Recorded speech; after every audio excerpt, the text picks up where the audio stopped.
When the ship loses control, with no laws left, whom will you follow? A rational person?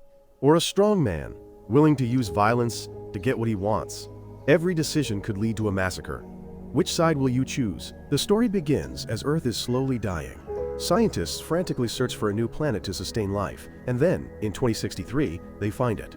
On the screen is a planet humans can colonize. She continues, saying a crew will be sent ahead. Since the journey will take 86 years, the crew will reproduce on board, and it will be the third generation that sets foot on the planet. This crew is genetically modified on Earth by combining the genes of leading scientists. I see a man explaining why the crew must be specially raised children, trained for one sole purpose. The next step is to assess when the children are ready to go. The younger the crew, the longer resources will be preserved. But a man named Richard worries the children aren't capable enough to face the complexities of space travel on their own. Then, I see Richard enter a facility where the child crew is being raised. He wears a full hazmat suit. He enters the room where they live, and the children immediately erupt in joy. I see Richard overseeing their learning. Then he tucks Christopher, Selah, and Zach into bed one by one. Zach tells him he is very scared, but Richard reassures him he will be safe. The next day, Richard makes a crucial decision. He tells the caretaker he must go with the children to raise and protect them. Because of this, the mission can depart in 4 years instead of the planned 7. And so, the mission begins. With Richard leading the way, their shuttle docks with a colossal ship named Humanitas. Everyone enters and finds their quarters. Richard takes one last look at Earth. 10 years later. The children are now adults. They wake up and begin a new day on the ship. Their first lesson is about fertilizing the second generation, a process that will begin in their 24th year of life. The crew continues their daily tasks, like robots. I see them drinking a blue liquid. Christopher and Zach are listening to classical music. Selah walks around the ship and looks out at the surrounding space. Then, she talks to Richard, suggesting the crew's lives are meaningless. To comfort her, he shows her pictures of his grandparents, saying it's important to sacrifice for the future. That night, Christopher can't sleep. He can only listen to the sounds of the ship. The next day, Richard and Christopher are in the hydroponics bay. They check on the status of the plants. A notification about toxins in the water appears on Christopher's screen. He asks Richard about it, thinking there's some unprocessed chemical, but Richard dismisses his concerns. He still looks suspicious. So later he asks Zach about the T56J component. They wonder why this information isn't readily available. In the night, they both return to find out what it is. Christopher gets past the firewall and is able to find the information. That chemical component is found in the blue liquid they drink. Zach thinks it's a digestive aid, but they realize it has other effects on the body. It makes them dull and compliant, diminishing their desires and pleasures. They are being drugged and controlled so they don't reproduce naturally and overwhelm the ship. Both of them stop drinking the blue liquid. They then share the information with Kai and Julie, along with information about a secret compartment on the ship. Later, Christopher has a talk with Richard, telling him he knows he lied to them, but only mentions the unmarked compartment, Compartment 23. Richard tells him the mission had to lie to them for a reason. The compartment might be for the third generation. After the talk, Richard sends a message to Earth, asking if he can share everything with the crew, so they don't lose faith in him. But the message will take some time to arrive. The next day, while queuing next to Selah, Christopher has an illusion about her. They eat lunch and he keeps looking at her, but Zach comes and tells her she has changed. Richard comes and tells him not to hold her hand, as per regulation. In the gym, Christopher and Zach are fighting, and it seems they have gone too far. The others don't understand what's happening. Both are beginning to feel the effects of not taking the drug. They hear the ship's noise and go to an observation room, where they see another crew member. The three of them talk about it, and he says it might be some sort of alien life form. Selah and Richard are in his office, and he shows her dried plants from Earth. Zach and Christopher hear them talking and approach the room. Zach sees Richard touch Selah's shoulder and feels jealous. They lose contact with Earth, and Richard announces that their transmitter needs to be repaired. Zach will go with him while the others continue their roles. Preparations are underway. Zach sees Selah and goes to her again. She tells him about the suit he will be wearing, and he begins to touch her inappropriately. Richard runs over and pulls him away from her. He asks Zach what's going on, but he runs off. While searching, Richard encounters Phoebe, and she tells him he has stopped drinking the blue stuff. Next, he runs to Christopher and discovers that he too has stopped taking the drug. They argue, but Richard tells him that the drug is meant to prevent the exact behavior Zach has exhibited. He asks Christopher to help him fix the transmitter, so that when it's back online, he will support him when he speaks out to mission control. All other crew members are in their places on the ship, while preparations for the spacewalk are underway. Zach enters the systems room. Richard and Christopher go outside the ship. Christopher is experiencing feelings he has never felt before, so Richard keeps an eye on him. Richard fixes one of the transmitter's parts, then moves on to the second. Inside the ship, the noise from the ship echoes again, and the crew grows restless. They check if there's anything else outside, and suddenly something appears on the screen next to Richard and Christopher. It injures Richard, throwing him off the ship. The ship also experiences some malfunctions.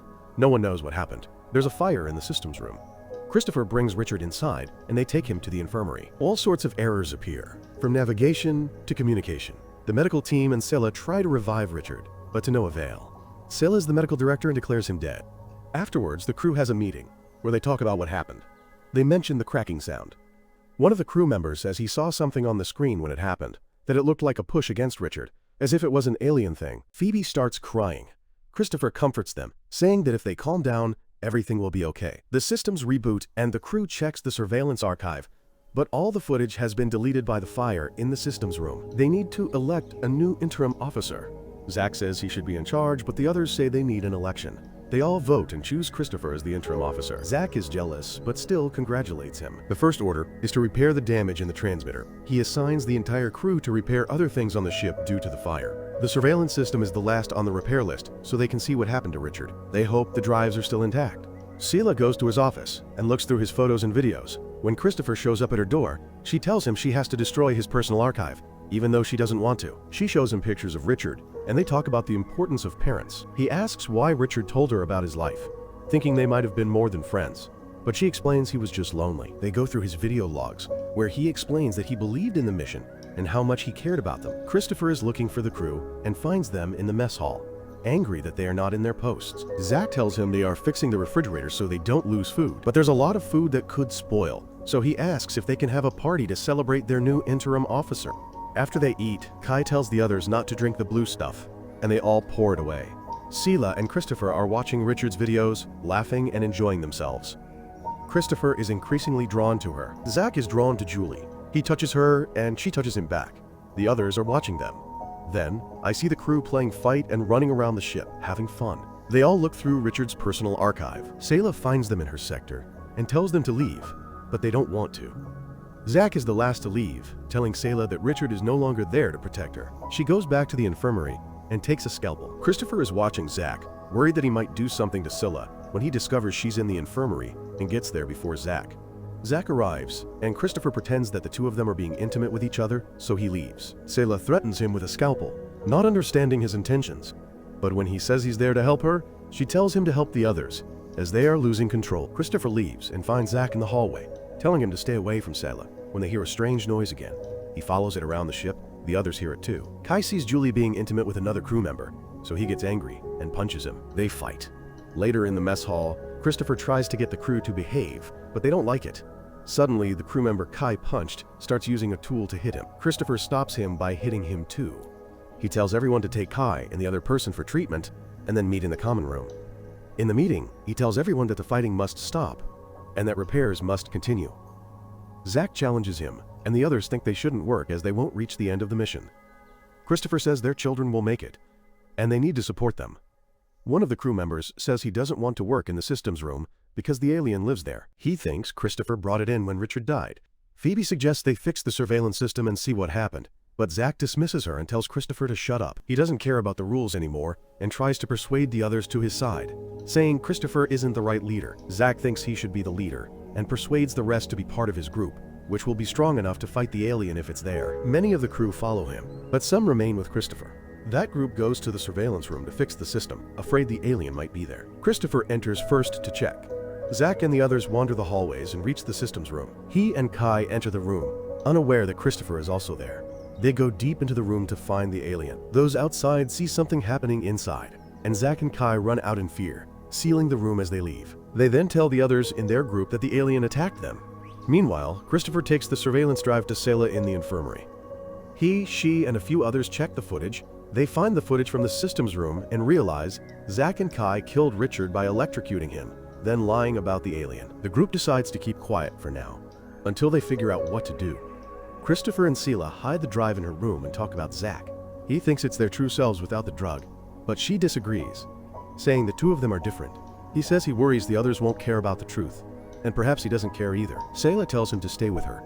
They kiss and sleep together. In the morning, there's a knock on Sela's door. It's Zach saying he's coming in, one way or another. When she and Christopher open the door, Zach and Kai invite them to another party in the mess hall. Christopher's group arrives, while the others are already eating. Zach invites them to get some food. As they sit down, he gets up and declares himself the new interim officer. Suddenly, Christopher stands up, walks to a screen, and plays the footage from the incident. He tells the others that Zach killed Richard and there was no alien, that he lied to them. He suggests Zach confine himself to his room while they consult the program and decide what to do. Everyone is angry and Zach confesses, saying he did it to protect them because the alien was in Richard and Christopher brought it in. He persuades the others that the alien is on the ship, hiding in one of them. Zach says they need to find and kill it, and they all agree. He incites them against each other, and they start fighting. They think it's the crew member who works in the infirmary, and they start chasing him. Christopher also chases. Kai hits him first, then the others join in, as they kick that crew member to death. Christopher takes his group to a safe place on the ship, while Zach's group goes to the infirmary and arms themselves. Christopher's group tries to figure out what to do, and some want to give up, saying they can't do anything at this point. They think they should join Zach's group and try to apprehend him later, as his group has weapons and they don't. Sayla realizes Christopher knows about the weapons hidden in the secret compartment. Christopher goes to find it alone. He opens a compartment and crawls inside, looking for it. When he finally finds it, he can't open it, and an alarm starts blaring, which Julie and another crew member hear. They also hear him in the compartments and tell Zach about it. Christopher comes out to get some tools to open the compartment, but when he returns, the other group has dismantled the compartments. They open the secret compartment and find weapons. Kai thinks they are for the third generation, but Zach says they are for them. Two people from Christopher's group want to join Zach's group and the others. Zach asks where the rest of them are hiding. Sela, Phoebe, and Christopher come up with a plan to get close to Zach. Christopher suggests he kill him, but Phoebe doesn't like it. Sela tracks them on the screen and sees them moving, chasing them. They cut the power and arrive in the room. Sela tells her group not to resist, as the others barge into the room and capture them. Sela stops them as they are dragging Christopher away and asks to speak to Zach privately. She says she wants to be with him and join his group as she walks towards him, but he rejects her, laughing at her, as Phoebe appears asking if they have all gone mad.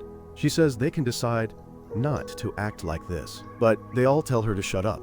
Suddenly, Kai kills her to everyone's surprise, including Zach's, but he turns the tables and chases Christopher. He and Sela escape, but the others hunt them all over the ship. They hide in a vent, but the others quickly find out which one it is.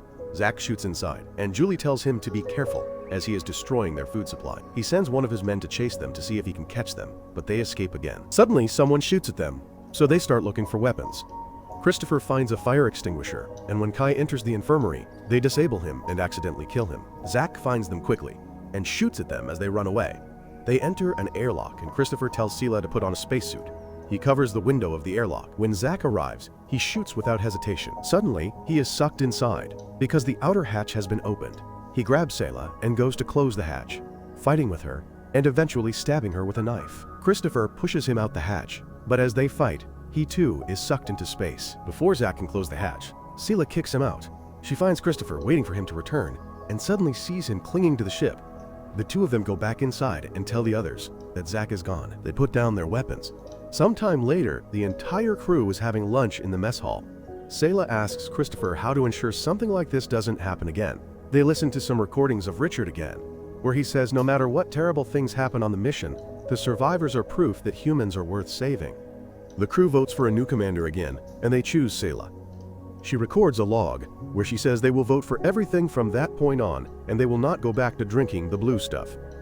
The crew continues to repair the ship, and work together in peace as time goes by. Sela is pregnant, and the baby is Christopher's. The baby is born. Years later, the child can be seen running around the ship and joining other children. Those children grow up on the ship as the first generation age it. 86 years after the mission began, the ship Humanitas can be seen drifting in space and activating its engines to land on the planet. The older and younger generations look towards their new home on the alien planet. Our story pauses here. What do you think of it? Let me know in the comments. Don't forget to like, subscribe, and turn on the bell so we can meet again soon. Thanks for watching until the end of the video.